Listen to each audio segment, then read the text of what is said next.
Ah. Yes, I shouldn't have done that. Ladies and gentlemen, today I have a little bit of an exclusive for you because inside of these boxes are the brand new Zephyrus G laptops from Asus, the G14 and the G16 2024. A massive thank you, by the way, to Asus ROG for actually sponsoring this video and sending them out. As I say, a little bit of an exclusive. Where are my scissors? Let's start off with the smaller and slightly less powerful G14. I mean, I don't think there's actually going to be too much in it. It is, of course, going to depend purely on the specification that you go for. There's always quite a wide range, really, so it depends on your budget and ultimately what you need from your gaming laptop. And I say gaming laptop, but the Zephyrus range has always appealed to me, actually, because this aims to be a bit more of a do-it-all solution rather than just a gaming laptop that's quite big, bulky. This is more meant to be a laptop that you can take with you anywhere. Here we are, look, brand new and sealed just for me. You won't find this at CES. And I tell you what, actually, my first impression of this is that it doesn't really look like a gaming laptop, which to me is awesome because I don't want to go into Starbucks and have like some big bulky machine.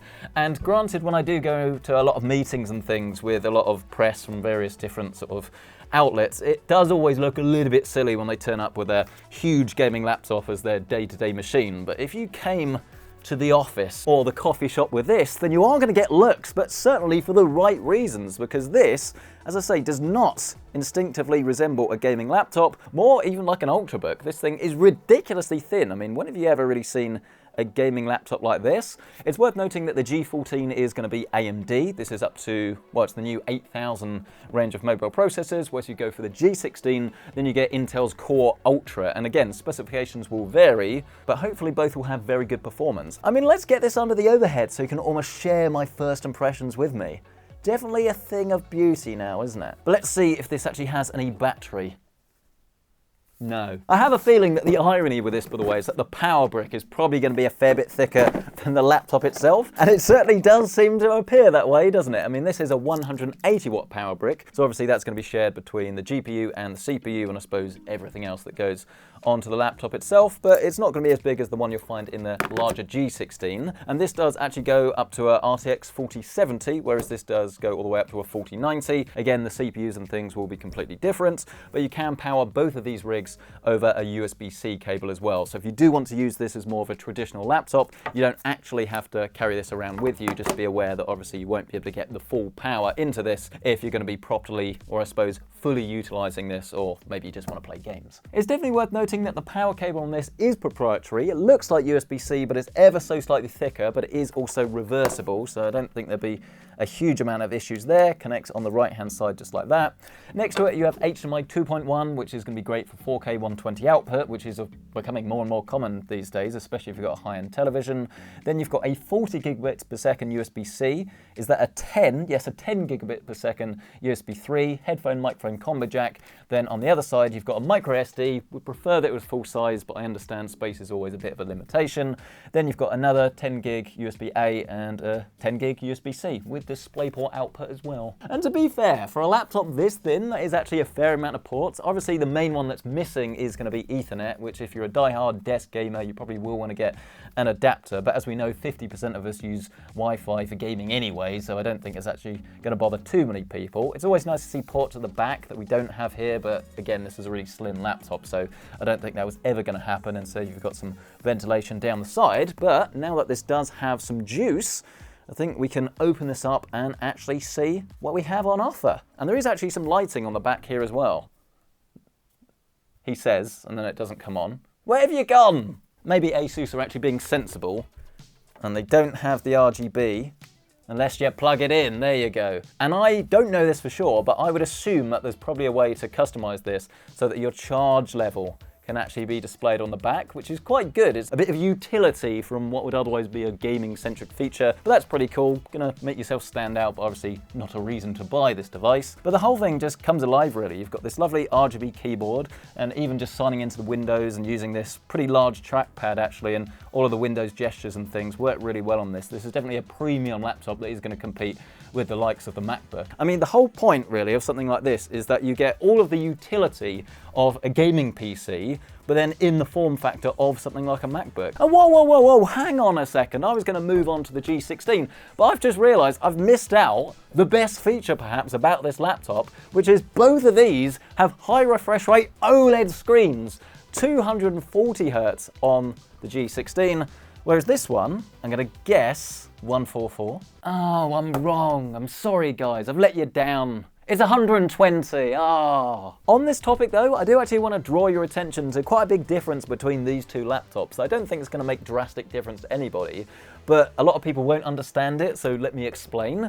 Well, this HDR 500 certified display is OLED, and it has a resolution of 2880 by 1800, so what the marketing will term as 3K, and it looks absolutely stunning. There's no doubt about it, especially if you get this running in HDR. It is going to blow you away. But the difference I wanted to mention to you is, while both of these are sporting the same HDR and both are OLED, the G16 actually has a slightly lower resolution. This is a 2K display, whereas this is a 3K. But this, as I say, is 120 Hz, whereas this goes all the way to 240 on an OLED display. Should we get this out of the box? I'm sure this one will be more expensive, but again, it's definitely worth remembering that you are going to get even higher grade components in this. Of course, you're going to get that larger display, the higher refresh rates, but this is now going to be an Intel laptop rather than the Ryzen that you'll find on the 14-inch version. And this one actually is a completely different color. I do wonder whether you'll get more fingerprints on this as a result of that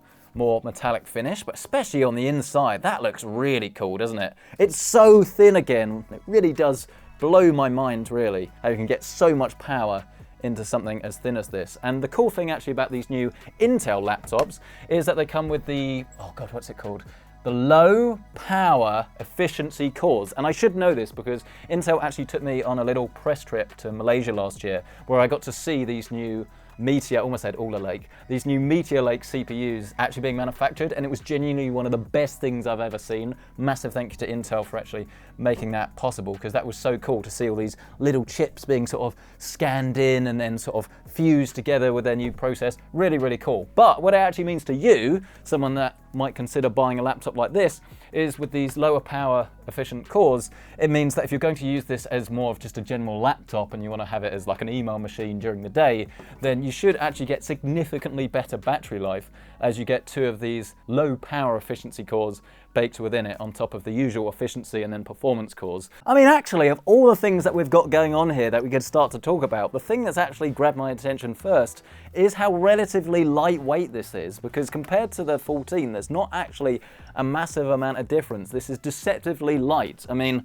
here I've got the Strix G14, so obviously a completely different sort of laptop, but it's the one from last year. And obviously this is way heavier despite the fact this has a smaller chassis. I/O does also give us a full-size SD card reader, so this alone might make it worth stepping up to the 16-inch version if you are a content creator. And then on the other side we have a Thunderbolt, USB-A, headphone microphone combo, same HDMI 2.1, then actually what looks like the same power jack. And this is a ever so slightly larger power brick, but not anything crazy, and I'm pretty sure this will vary depending on the version that you get, but this one is a 240 watt. Once again, doing that comparison with our larger size Strix G brick. And obviously this is one of the trade-offs though, right, of going for this particular Zephyrus laptop, or any laptop really that's like all about gaming, has these really high-end components inside, but then wants to be a little bit slimmer. You're always going to be a little bit compromised when it comes to thermals, and both of these do have really good thermal specifications, I suppose, for the size. But again, unless you have something that's thicker where you can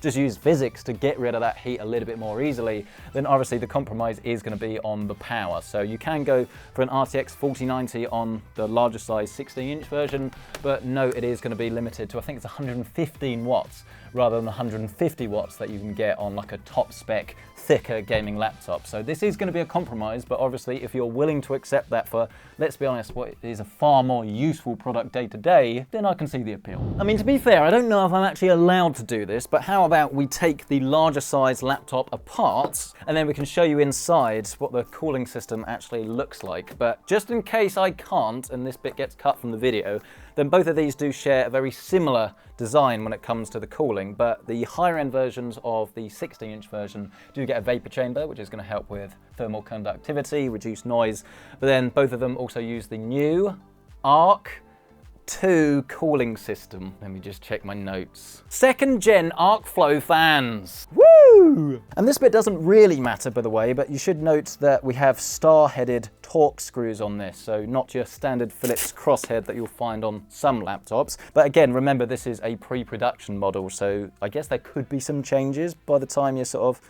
get your own one in. Equip our TR5. Yes, there we go. And then let's get unscrewing. Oh, there's more screws under here. That caught me out. That should just pop off. Nothing to report on this side. And then what do we have here? Well, clearly we've got some N.2 storage under here. I'm not sure I want to remove that because Asus might tell me off. So we'll leave that for now, but you do have another slot here, which is easily accessible, which is good. But yeah, obviously our full cooling system is here. This is a 90 watt-hour battery, almost larger size one, obviously slightly smaller on the 14-inch. But where's our memory? Am I going mad? And I mean, to me, this almost suggests that they don't want you to access this bit. Is it because the RAM is soldered down? Asus are going to be so mad. Oh. We have action. Ah. Yes, I shouldn't have done that. But we've done it now. This is the whole cooling system with the liquid metal. Well, you get to see it.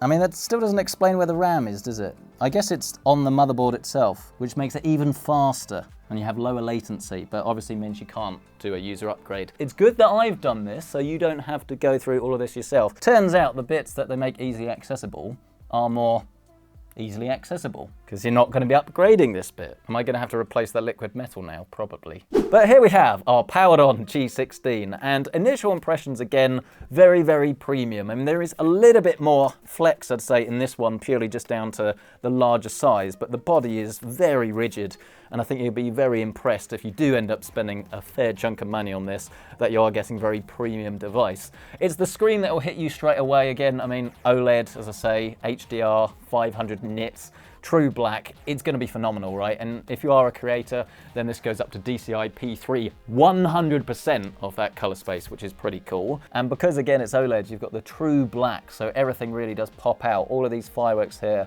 have a real brightness to them, but they're not surrounded by a load of haloing, and you don't get like washed out bits of the image or anything like that. It's really, really very cool. And if you are going to be doing any gaming on this, which you almost certainly are, then you're going to be turning on the, wow, you're going to be turning on the HDR and really letting your games talk. Sorry, I've just got distracted with how good that looks.